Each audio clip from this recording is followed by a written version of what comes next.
And I know many of you would be very restless at this point in time. So, and you've had an overload of information. So just shake yourself, because we're going to have a very interesting panel discussion coming up. And I want 100% of those 100 odd eyes or 200 eyes that are here focused on this, mind and body. So shake yourself, whatever you have to do, jump up and down for 2 seconds, quickly. Is this harassment? Okay, sit down back.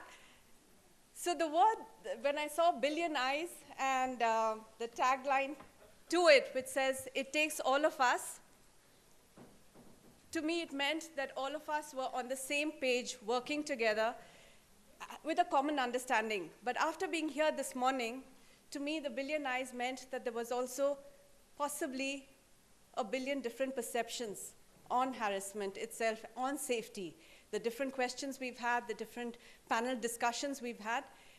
So that is the best lead-in to introduce the panel that's coming on next. It's a very diverse panel, and we bring to you different industry perspectives to workplace safety. So could I have, we have people from the healthcare industry, we have experts from the retail segment, we have from the media, and we have an organizational psychologist bringing together all these different perspectives and giving us clarity on what that means for us in the workplace. So we have Dr. Nagendra Swamy from Manipal. He's the president of Manipal Health Enterprises and president of FANA and AHA, the two big healthcare industry associations, and he'll give us the healthcare industry perspective. We have Shamala Deshpande, who's the HR head of Cafe Coffee Day, and also a consultant with prior experience with ITC Welcome Group and Central Park. We have Maya Sharma, she's the resident editor of NDTV Bangalore Bureau, and she's going to give us a perspective into the media industry. And finally, we have the multi-industry overview from Dr. Rupande Padake, who is an HR specialist and also runs a management consulting firm working on prevention of sexual harassment with several companies, and is also on the panel, the ICC panel on many of these companies as an external expert.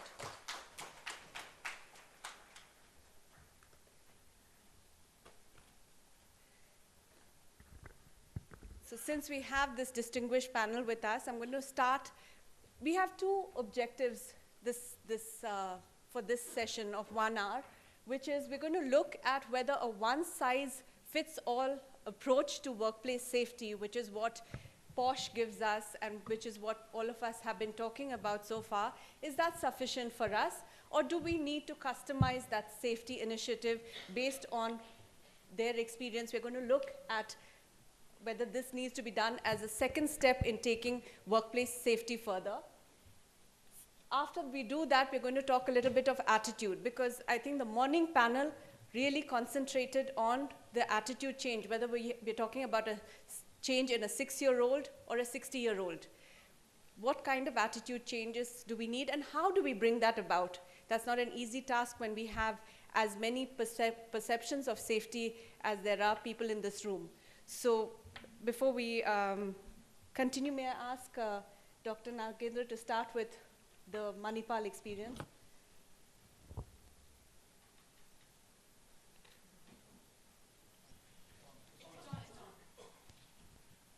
Thank you, Divya. Good morning to everyone.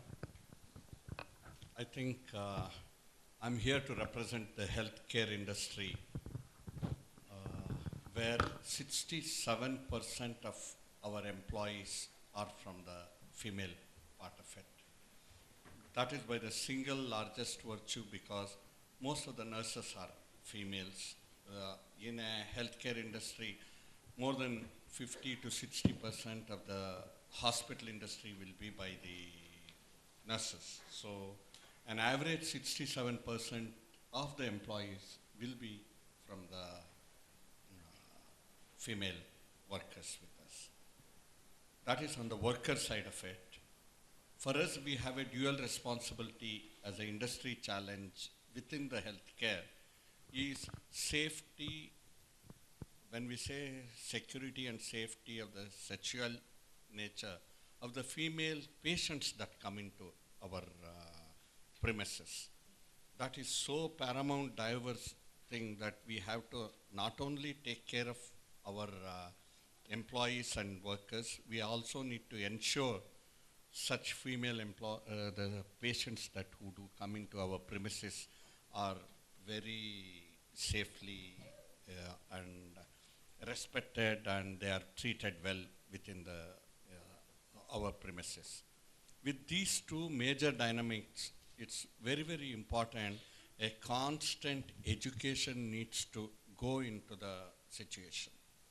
Not just to the workers with the act coming in with so much of more than a legal compulsion, or rather than a, what do you call, it is a statute that requires us. It is more of a moral compulsion that we need to take care of this.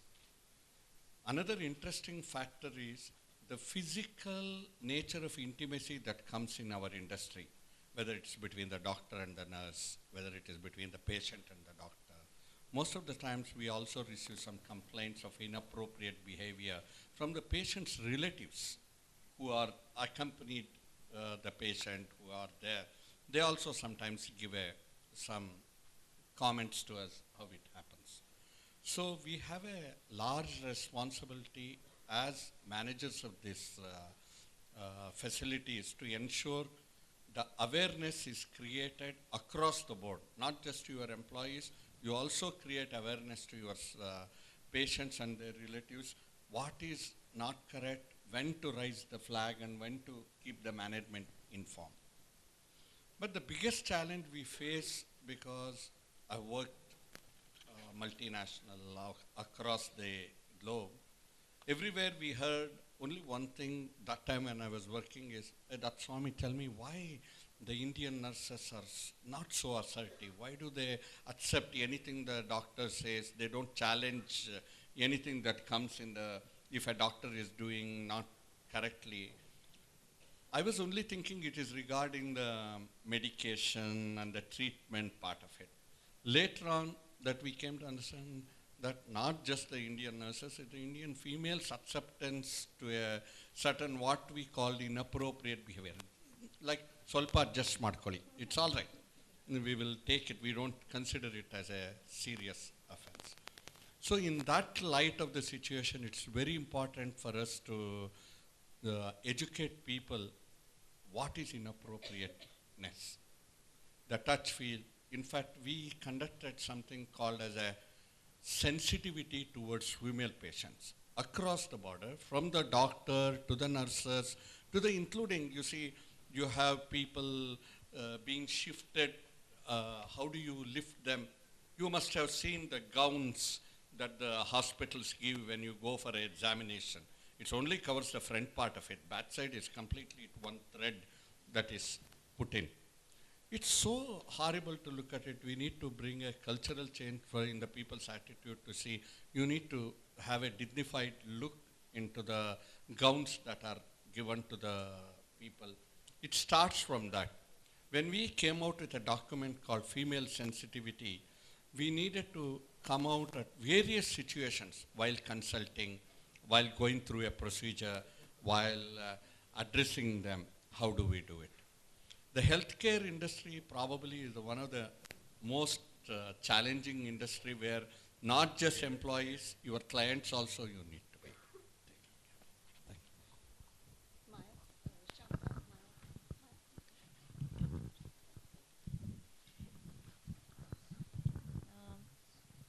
care. In our industry, there are, of course, several different challenges, each industry having its own particular thing. Just some of them are timings. When you're in the news business, unfortunately, news doesn't work 9 to 5.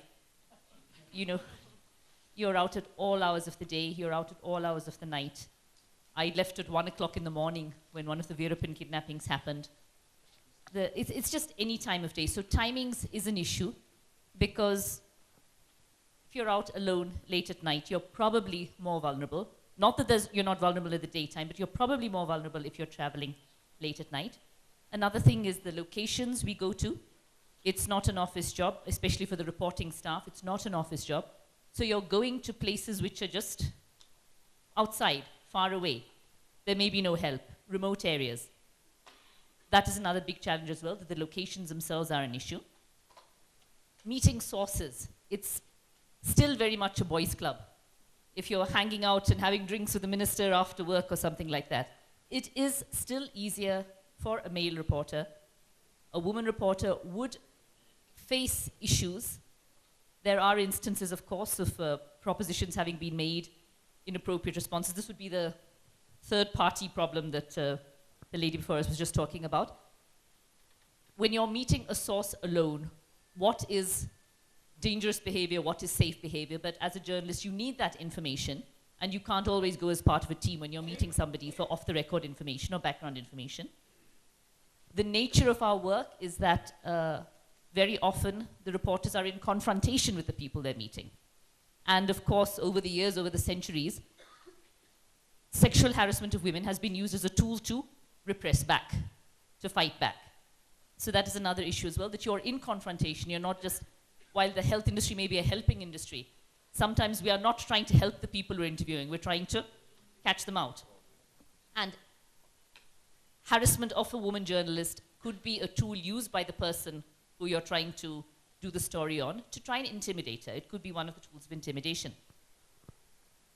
It's still very much a male environment. I'm talking, of course, much more from the perspective of the television media, because that is what been my experience over the last so many years.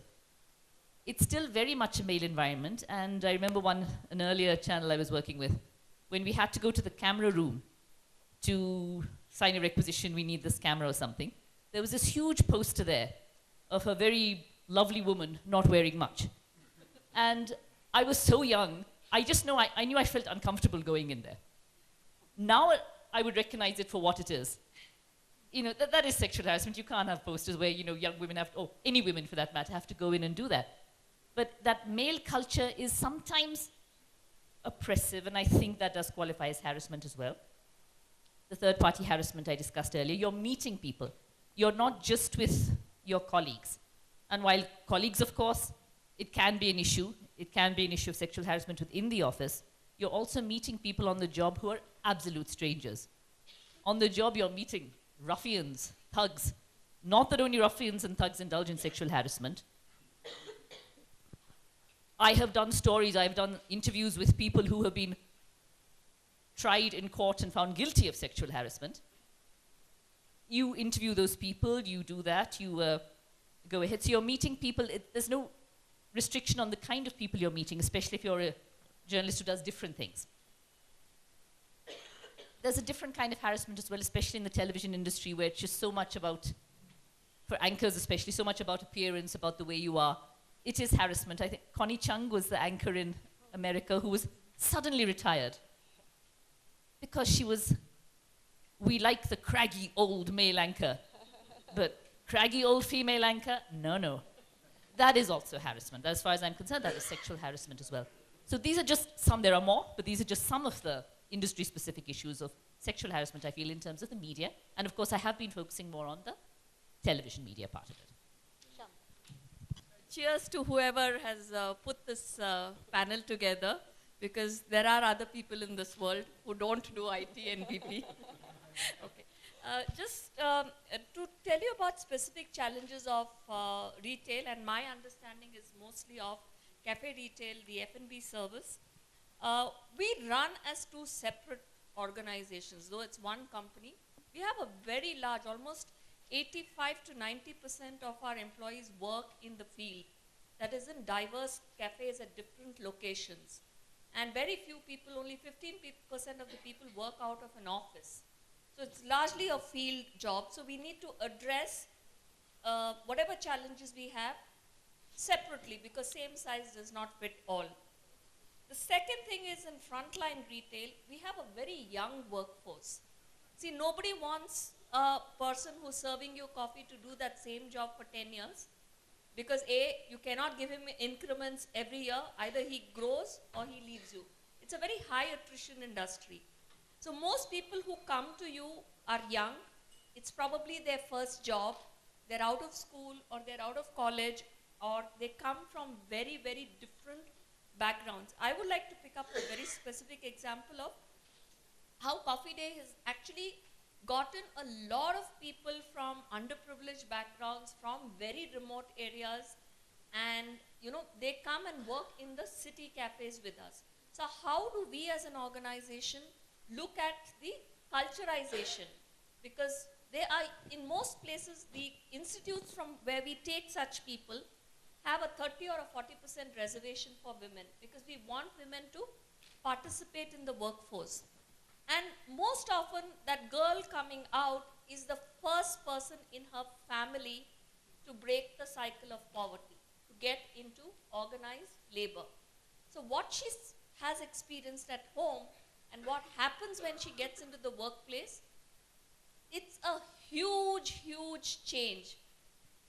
So how do we deal with that, and how do we deal with such young women who come into the workforce? About 25% of the people who work with us in frontline jobs are actually women. See, when you're in school, you're made to sit separately, right? And we hire people from government colleges. So there's a girl's side and there is a boy's side. Now, when they come here, they work behind the counter, and most often they're in close physical proximity. I don't know any of you seen what happens, how the back area of a cafe is. It's just a narrow passage. So you have freezers, equipment at the back, you have food kept in the front. So these people don't know how to deal with something as what they feel that it's innocuous, just a butt brush. Someone just touches you as you move around. So how do we deal with these things? Because usually people try this, these small innocuous things, and then it becomes bigger. Second is, the third part is they're all very young. So hormones are raging, both for women and for men. And it's a new experience, right? Intermingling with boys is a new experience for girls. So they start off, somebody says, hey, I'll drop you home. Or, why don't we have lunch together, because you can't eat lunch in the cafe. So they start off and they can't recognize the signals when it is going too far. Okay, sometimes the boy withdraws, sometimes the girl wants to withdraw. So how do you deal with these dynamics where a relationship or a semblance of a relationship is happening, and then how do we equip them to get out of it? So then they work in different cafes, so which they're very far away. So they get to see their manager probably once a week. Otherwise, it's the cafe manager who is actually dealing with them. And they look to a manager as someone who can, even though you have HR, you have trainers, you have counselors, in that person's mind, that cafe manager who's 2 years older than me can make or break my career. So there is a real power equation coming there as to, should I tell him, or if I say something which has happened in the cafe to someone in office, is he going to harass me saying, you should have told me first, why did you not tell me, and why did you tell them? So these are some typical challenges. Though we tell people not to work very late, we have a cutoff time that they work till 8. But sometimes it does happen in an operational job that the cafe is busy and then it goes on till 9. Then someone offers to drop her home, or she decides to go home on her own. So how do we deal with these operational kind of challenges? Those are some very, I would say, diverse perspectives that retail gets to the table. And this is very different from a lifestyle, because in that kind of retail, because you have 100, 200 employees working in a very large area. These are just 5 or 6 people working, and when it comes to evening shift, they're probably just 2 or 3.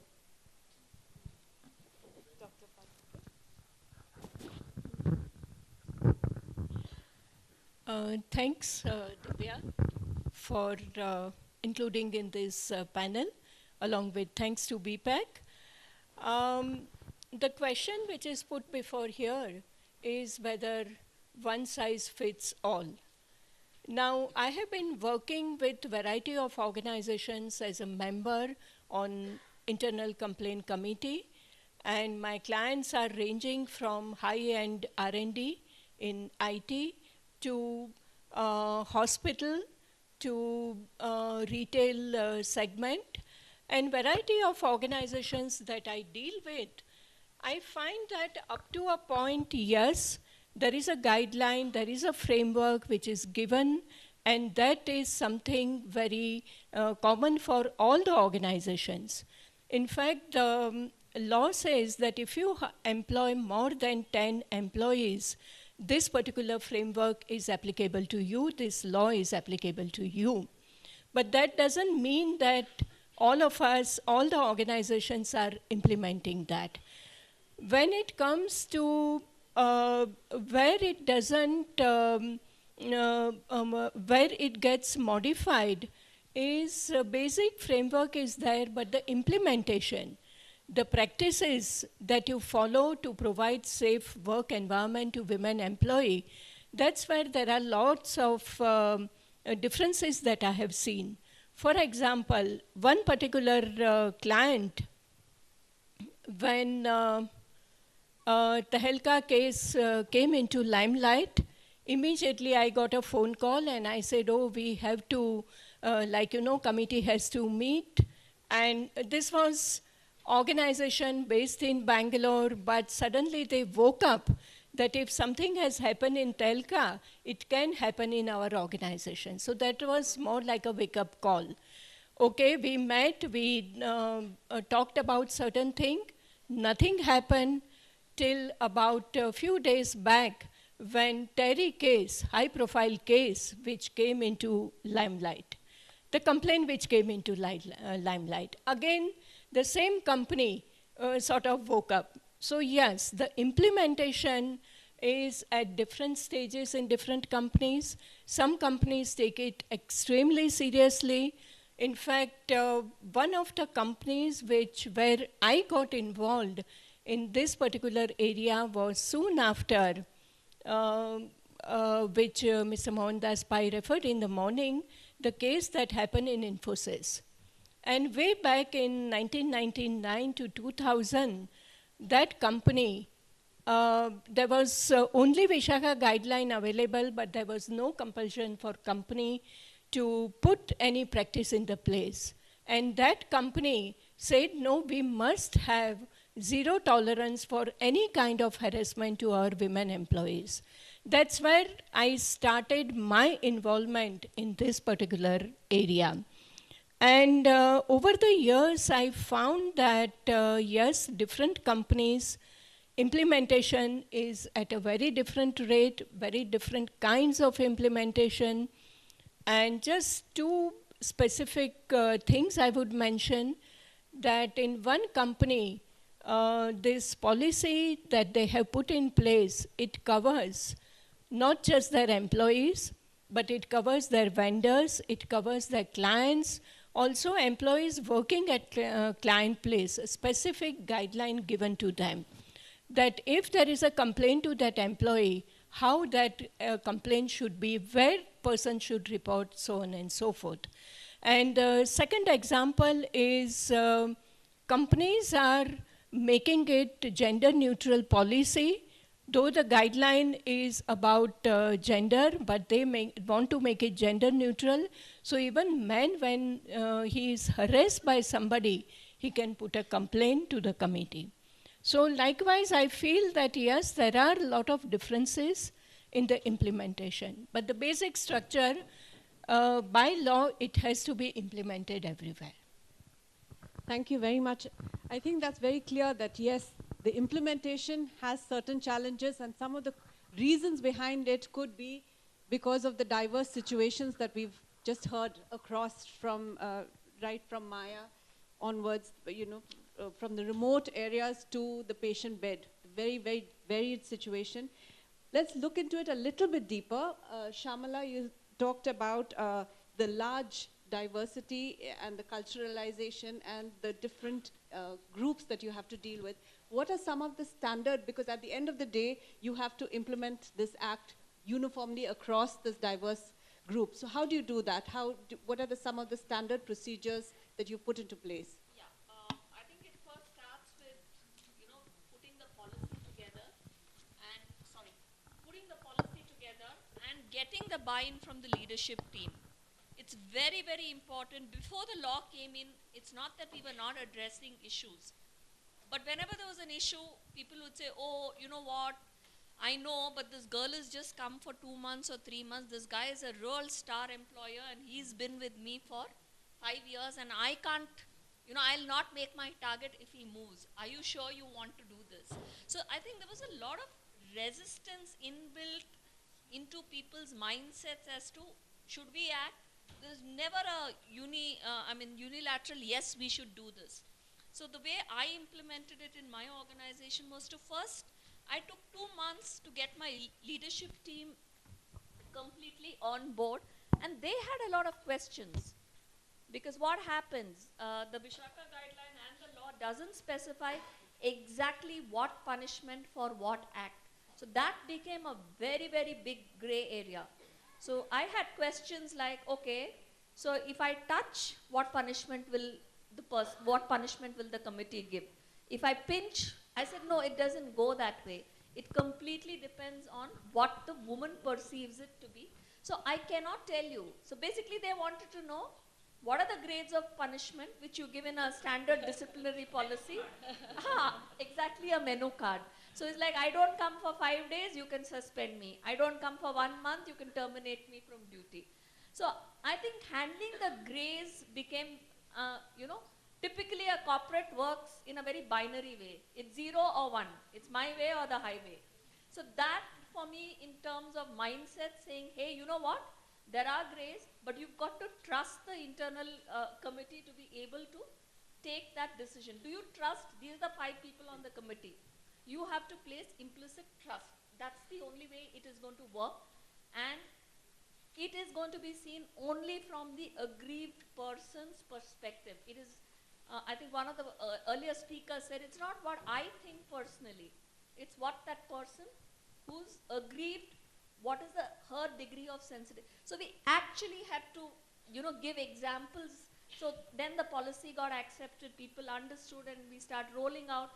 Then I actually conducted workshops within the organizations for, our leadership team that is at the regional levels, the city managers, etc.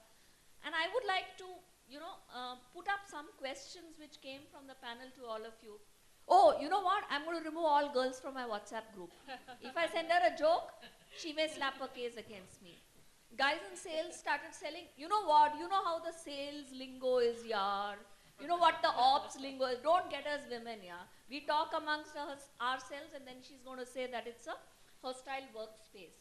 I don't know. I take my team out for lunch. What is, if she says that, I tell someone to usually drop, another colleague to drop a lady back home after a team dinner. I don't know whether I should take that risk anymore. So, people came up with, so these were actually mindsets. And we actually put in, the way we did the training was actually put some examples on. You send this SMS to a girl. Do you think this is harassment? So actually, quote unquote, this is the SMS. You don't want to go out for lunch. So we have to bring in that context. Do you know this person? How long have you known this person? Are you trying it for the first time? Is she a peer? Is she a subordinate? So I think the complexity of, how to kind of navigate the grays is what I think we have to deal with. And it's not easy. You're not dealing with one mindset. I think each person has a mind of their own. So that was definitely one thing. And people in offices, I can send an intro mail, and you read and you accept. But at the outlets, we have to explain to them very differently. So the whole training support material you have to disseminate there is more out of role plays, more out of situations, etc. So I think a situational way of educating people and asking their reactions to a situation works much better when you're disseminating. Third most important thing is, personally for me, I don't think it is about a man and a woman. It's about a person. Would you do this to another human being? Because you're stripping the person of dignity. So I think we have to get respect into these conversations and make it gender neutral rather than, anyone can get harassed, right? I don't think harassment comes with a, men can't get harassed or, only women can get harassed. And give people the confidence to speak. Though we've constituted an ICC, sitting here I can say there are harassment cases happening in my organization. But how many have come to the ICC till today? It's a measly one complaint. So how do we get people to actually get them their voice back?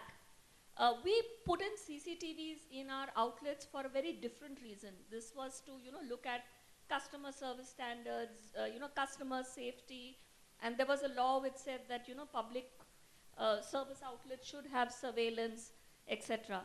But once we started watching footage, we found, when the cafe opens or when it closes, very, very subtle forms of harassment, which was visible to us. And then we actually proactively went out, not telling the person that we saw this, now you tell me what happened, but starting to get into a conversation with these ladies and, got them to open up.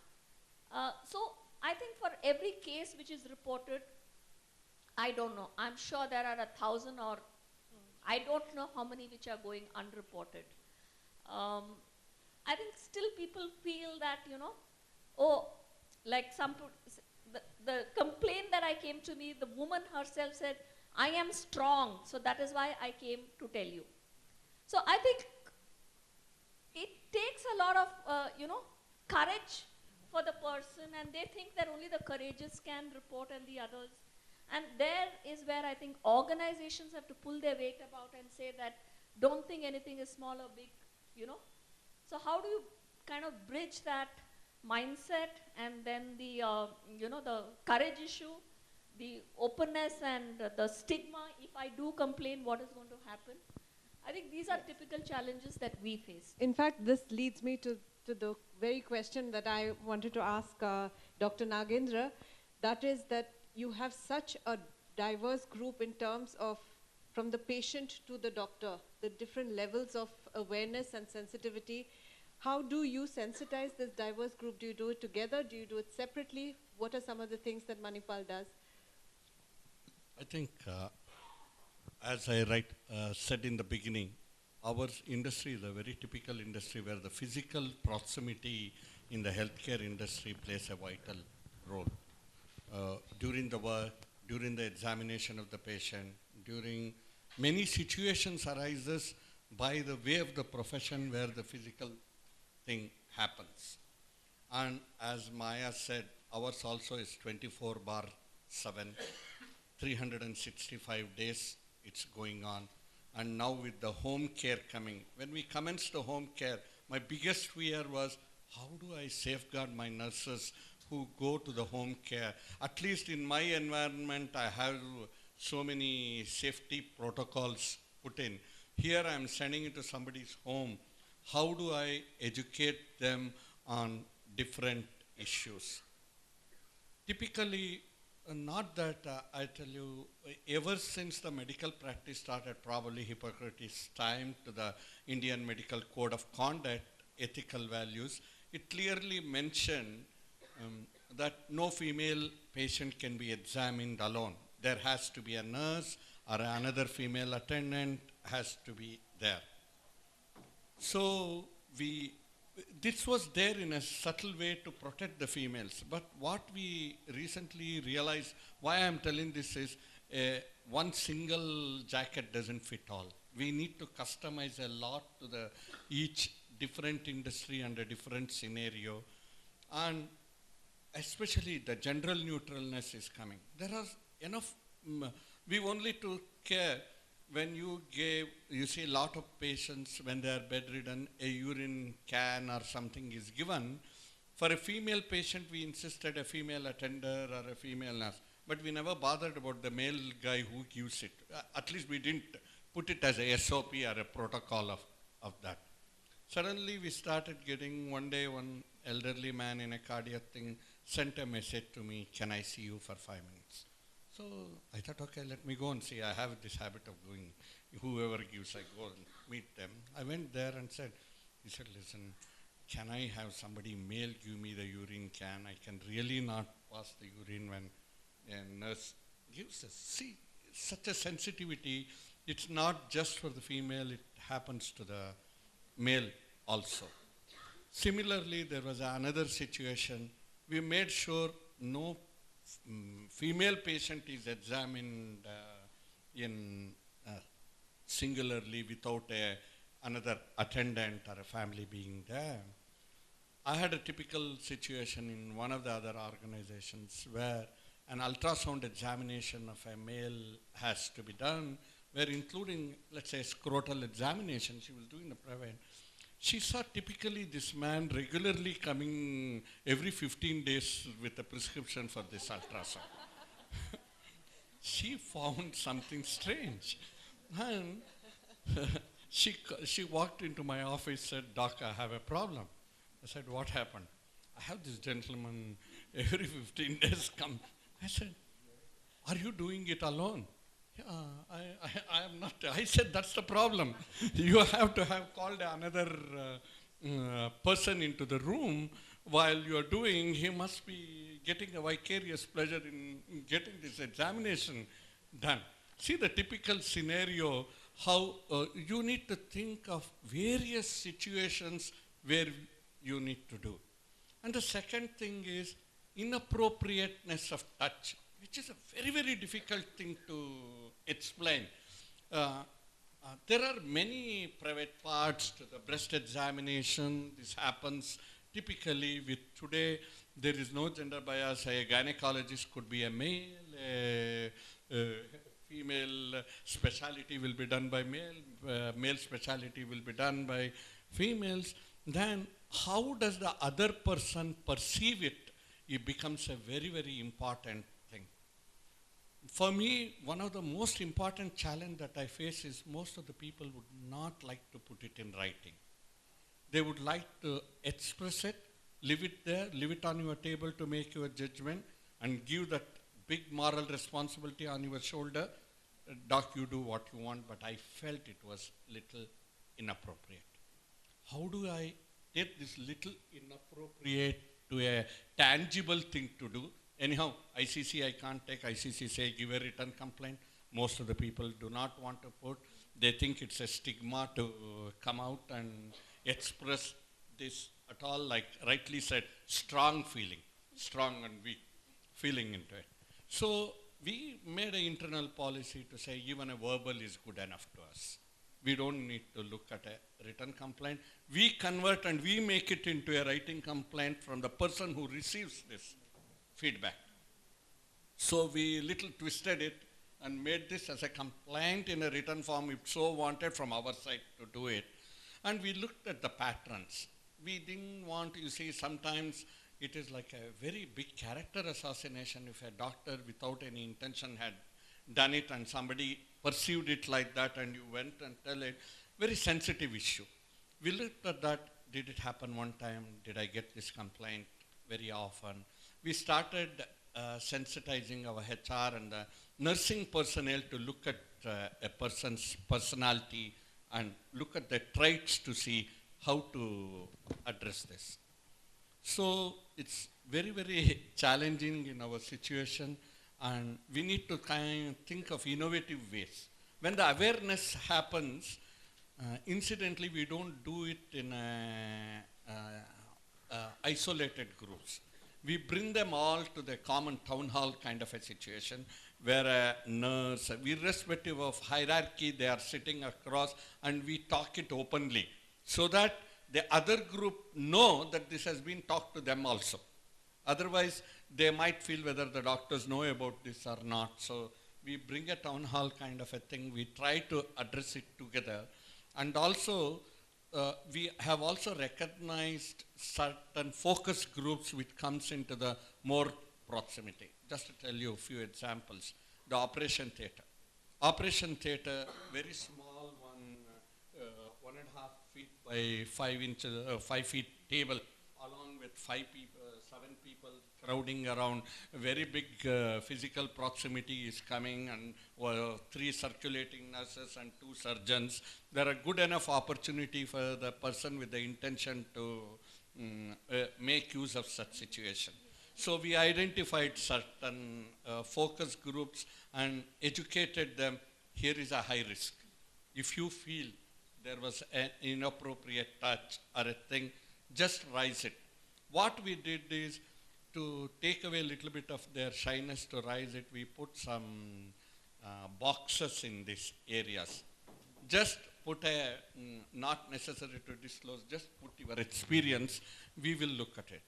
CCTV has worked very well for us, except for the patient areas where examination is done or inpatient areas. Most of the areas, because of various training needs and for the security reasons, we have CCTV, which constantly it is being watched continuously. Now the new threat has come that people attacking the safety I'm talking today. Today a patient dies, a physical harm is also being done to the staff. Recently that spate has gone, people have taken into their hands and trying to physically abuse people. The CCTV has come to our rescue quite a bit of time. When such things happen, we observe, we see that and get into this. Maya, you talked about harassment being used as a tool of intimidation. How does NDTV give an institutional response? What procedures has NDTV put into place to respond to a situation? Because Jenna talked about at the extended workplace and the POSH applying there. But in situations like this, what happens? Well, in addition to, of course, the required guidelines, Right. as we've talked about, it's not just compliance with minimum obligations, it's about a larger culture as well. And with NDTV, there are so many women who are in the senior positions that I think that is always helpful. Okay. I mean, in an ideal world, it doesn't matter. It should be gender neutral, that people who have their power to make authority, who are in authority, should be able to be sensitive enough. But I think it does help that there are so many women in senior positions in NDTV that it does, there is a greater awareness, a greater sensitivity, which may also affect the sexual harassment within the organization, because I think largely, I'm sure statistics would also back this up, that harassment like this is usually towards lower down in the hierarchy. That harassment comes to maybe the people, the subordinates, the people who are reporting to them. It's not so much a boss being harassed by a subordinate. So maybe the numbers or the problems within a company where there are lots more women at the top of the organization, it may be less. In terms of practicalities, well, like I said, we travel everywhere. Women, men have to travel everywhere. Transport is always provided after a certain time of day. If a woman employee has to go back late at night or very early in the morning, because the shift starts, especially in Delhi, you have people having to come in by 4 a.m., 5 a.m. So transport is always provided to a woman employee at that time, with the usual compliance of not the last pickup, not the last drop. The one advantage for a woman television reporter is that you're traveling in a team, usually. Unless you're meeting a source, you're traveling in a team. Of course, the trust has to be there with the team members as well, but you're not alone. Like I've told you, I've left at 1 a.m. When Veerappan was killed, we left at 1:30 a.m. to travel to Dharmapuri. But you're traveling with a team of people you know and presumably, hopefully, trust. So you're traveling with people. There's an issue of staying in hotels, because we don't only go to fancy 5-star hotels, we go to lodges, where I have literally wedged a chair against the door because there's no bolt. I hate hotel doors which don't have a bolt. If it's just that thing which can be opened by a key, there's that feeling of insecurity. It's very difficult also for a company to adjust to that, because you're going in a breaking news situation. There is no 5-star hotel in Dharmapuri. You're staying at the lodge you're staying at. So a lot of it is, again, the personal responsibility or the personal awareness of and the sensitivity of your team members as well. And a point that I'd like to make when it comes to this issue of sexual harassment, that this is an industry where we are covering stories about sexual harassment. That is also an aspect to be taken in place with the media, which is also a role of the media, not just what's happening internally, but we are trying to highlight these issues outside as well. We're trying to talk about harassment in other organizations, on the street, on the field, in other companies. That is also, I think, part of the media company's responsibility to actually get out there and report this. There are lots of challenges when it comes to an issue of privacy. when you talk about harassment and the woman does, or the man, I mean, this should be gender neutral, when the person who has suffered that does not want to be identified. There are lots of challenges. But I do believe, I mean, believe me, like the rest of you, I have lots of criticisms about the media in India today. But I do believe that the focus, the heavy focus on issues of sexual harassment in the workplace, elsewhere, at home, on the streets, the crimes, I think it has changed the dialogue. I think it has changed the reporting, the seriousness with which these cases are taken. I think things are making the newspaper or making television channels, which would have just not been covered a decade ago, which would have been, yeah, what's the big deal? It's not such a big issue at all. But those issues are making it, and I do believe it is because of intensive media coverage on the issue. I think that is something we could take away, that is not just internal, but what we are doing externally as well in terms of reporting these issues. I think we're running out of time, so but very quickly, because we want to open it up for Q&A. Moving on to the second part of what we want to discuss on attitudes. Recently, Nurain and I, we were at a Women's Day celebration, and could I have the next slide? And we found a group of men picketing and protesting the Women's Day celebration with these posters. It doesn't matter, married or unmarried, it's men who pays for faulty laws. And they've got false sexual harassment as well, the Divorce Act Amendment. The next slide, please. They had a poster where feminists and communists were clubbed together as if that were a bad thing. And the next slide, again. This is the one which started off our fight, because they had this woman and they have her thinking, how do I get rich? Marry today, divorce tomorrow, property next day. Another one. Warning for men in the Hindu Marriage Act amendments. Don't buy property. It never struck them that not marrying was not an option. Don't buy property. The next slide. Stop male harassment in the name of women empowerment. I think that's all I have. We have more pictures, but these may be an extreme reflection of attitudes, but Saturday we had the Women's Day celebration. No, not even a century, no, just not even a week ago.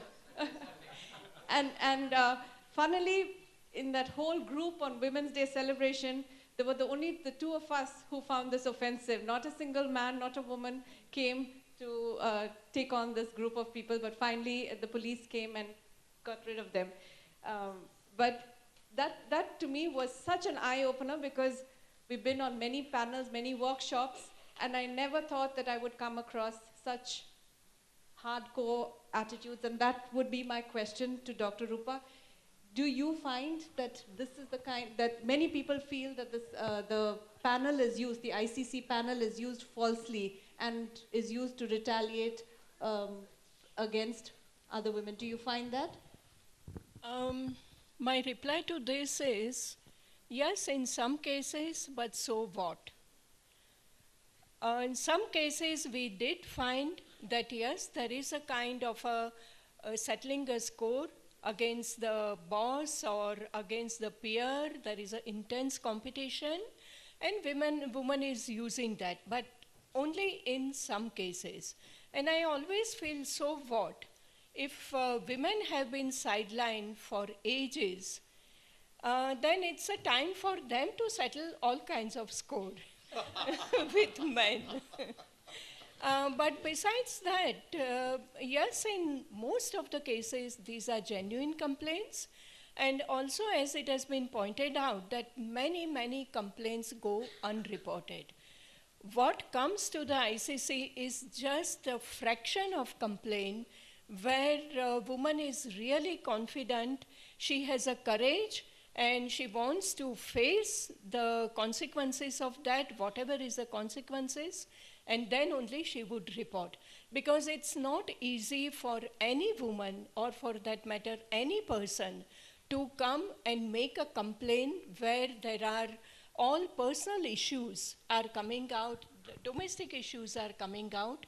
In one case, a young girl who was about to get engaged, there was going to be a formal engagement ceremony, and her colleague tried to put certain pictures on the Facebook, and she got very upset, and she thought that her engagement will be broken. There will be, society pressure or embarrassment for her family and all that. I mean, there are complaints of all kinds of things. Also, one point that I want to share here, that we are talking about harassment at workplace. Employees have already joined the company, but what about their own domestic position? In one particular case I came across where there was an exit interview. Person has already put in his papers, and during exit interview he was asked that why is he leaving the company, and he said that now I have been asked to report to a person who is a woman, and I can't tolerate that. I mean, this is the kind of mindset, highly educated person, but having this idea that he can't report to a woman boss. And of course, the company didn't have a choice, and they said, we don't want this kind of a person. Now, whether he is a high performer, high target achiever, or whatever is the thing, but this is the kind of mindset with which people are coming into the organization. And unless we take it outside organization and go to the society, go to the families, and ask people that, what kind of stories are you telling your children? What kind of messages are you giving to your children?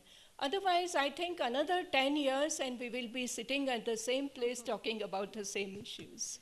The final question to my panelists today is, how are you going to convert these men into champions for women's empowerment and workplace safety? If there was one thing that you could do, what would you do? I think it's what we are also trying to do continuously as an organization as well. Highlight these issues, take it out there, have debates, have discussions, because play the role of the media. Within the organization, of course, very important. We can't ignore anything going on here. But to take it out there, to report it, to keep it a public debate, to keep the issue alive, I think even more stress, even more focus on this issue has to be there. What has worked for, one of the things that I did at Coffee Day which worked for me was counseling. Getting people to find their voice. Just find their voice. And if they have their voice, whatever it is, they will complain.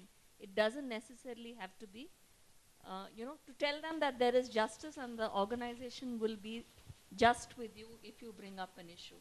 And that's agnostic to whether it's harassment or anything else. I think in our industry, it plays mostly on the trust, whether it's a patient-doctor relationship. For us, it's very crucial. It can destroy a well-reputed healthcare hospital for such a one big complaint from a patient about having a sexually thing. So we take extreme steps to proactively avoid such situations. And I think we have done quite a few things. First, our initial feeling was the ladies may be very easy, comfortable in sharing that with the ladies. We thought so.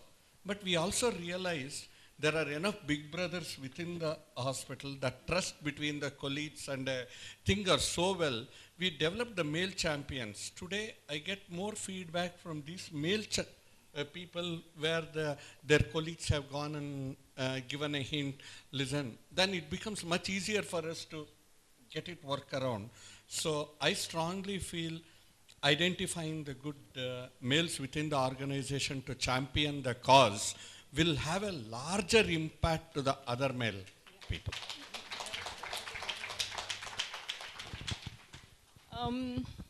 In terms of action, I would say that it could be at two levels. One is for women employees. Some companies have already started a kind of an intense workshop with them. You can call it as a part of their leadership development or giving them some kind of a space or assertiveness kind of thing, so that a confidence building measures can be adopted. That's for women. When it comes to men employees, it could go at various levels. Young employees, very often in training and all that, we ask them, after describing certain cases of harassment and all that, I generally ask them that if similar thing happens to your girlfriend or to your wife, how would you react? And this really shakes them up.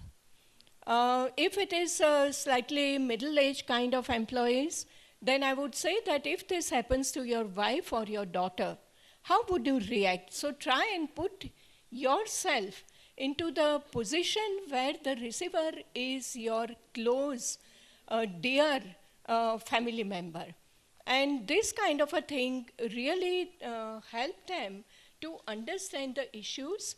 And then finally, if they come out with this, that yes, now I understand that what is a harassment, how other person would feel about it.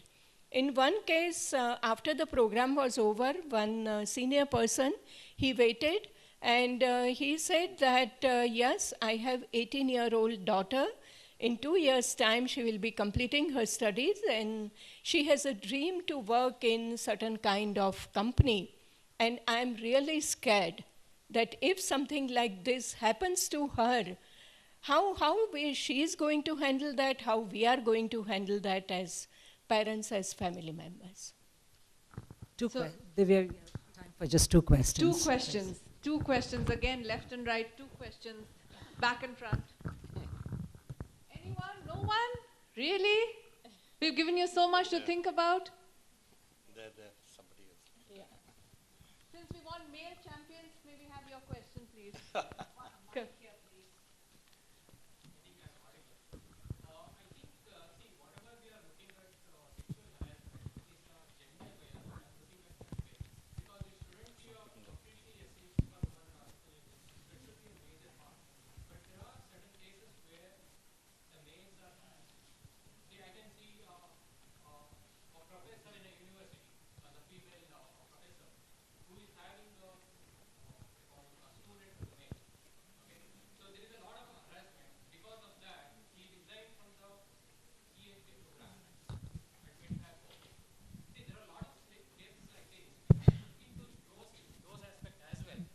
We have to look it as a gender, whatever, what she was telling was right. So we have to gender neutral and we have to see this sexual harassment in that angle. I think that's exactly what Shamala had said, and as far as I know, many companies have gender neutral policies. While the act might say workplace safety for women, the policies can go beyond that. And I think Manipal would have a policy that covers both men and women. Does NDTV also? Yes. So each organization can go beyond what the act says. What the act is bare minimum. Bare minimum. Absolutely. I think the Act only defines that the powers of a civil court, etc., all those things are applicable only when it is a woman. But otherwise, your normal... No. Your policy can go well beyond that. There's nothing... I'm saying the policy is going beyond that, but the powers to prosecute or whatever... You can extend it.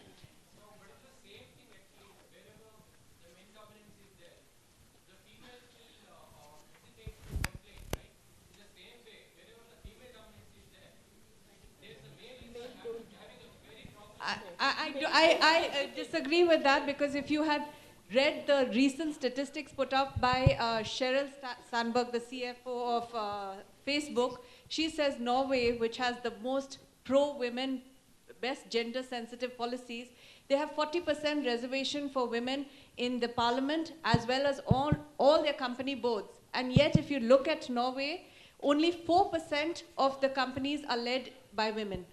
What does that say? You can have maximum amount of representation and the best laws, and yet you will not see women at the top. You talked about gender parity. Well, this is the reality. I think more than gender, it is a human relationship between a male and female. It is equal dignity to the both people is what is most required, irrespective of the gender. I think gender neutrality has to come, but at the same time, we have to respect the other human being as it is. Oh, yeah. Okay, one last question because you've got the mic already. Yeah. So good morning, everyone. I'm Pooja. I work for ANZ. I have a question regarding, we as people who hire domestic helps. So sometimes, we are the employers, right? And I've seen, places like paying guest accommodations where I also used to stay sometime, that, children, especially the girl child, she is in a very vulnerable situation. And how, as, at that age and in that segment of the society, those kids and their parents, they're not at all, aware of what the problems they might be facing. So how are we going to address this when I, as a citizen, is an employer? So that's my question to you. Thank you. Thanks for asking this question. I'll just share my experience. I've been working with a lot of mentally challenged girls and women. Now, they are the most vulnerable population in our society, coming from very, very economically deprived family background. We have a continuous workshop for parents and helping parents how to protect those girls and children. So that is one way to do it, but of course, as you go outside, there are so many areas where one has to make a dent. Some beginning has to be made in this direction. But yes, that's the most vulnerable population of our society. Also, the POSH Act covers domestic help. So that is something that we should keep in mind. It is the workplace for domestic help is covered. And we, as employers, we have a responsibility in those situations to make sure that employing a child labor is illegal. You should not be doing that in the first place. And any domestic help that is employed and is ill-treated has the right to go to the police and to make that complaint for an offense under POSH. Dr. Saxena?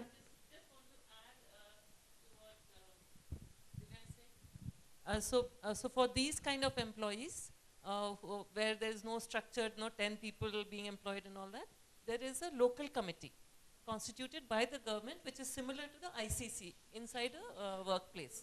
So this domestic worker can complain to the local committee. So if you have just 4 or 5 employees, you don't have an ICC, you don't have a POSH, but each one of them can complain to the local committee constituted by the government, which then has the same powers and same things as an ICC. Yes.